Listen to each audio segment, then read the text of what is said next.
people who were breaking the law were the police. This case isn't about Trevor and myself, it's about those hundreds of journalists that were spied on in an industrial way by the PSNI, the Metropolitan Police and Durham Constabulary, MI5. And ultimately what shouldn't be forgotten today is this all started when Birney began to investigate the massacre of 6 men at Northern Ireland in 1994, a crime that still hasn't been solved. There's been no justice for the families of those 6 men. But I think the next few days are not only important for them, but it's also important for journalists back in Belfast and indeed throughout the UK who can see the importance of this case.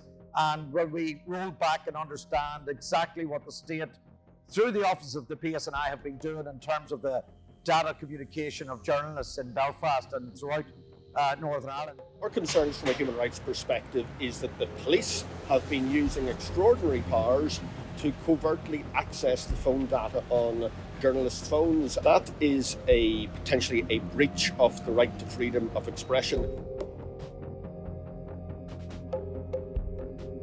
We fear that it's not just one isolated case, but cases going back years involving these journalists, but potentially many other journalists in Northern Ireland as well. Freedom of the press is the cornerstone of democracy, and if you do not have journalists asking questions, shining a light into dark corners, then democracy suffers. The NUJ's role in this, like Amnesty, is wider than just journalism. It's about the protection of the right of journalists to exist, to ask the awkward questions, to shine a light.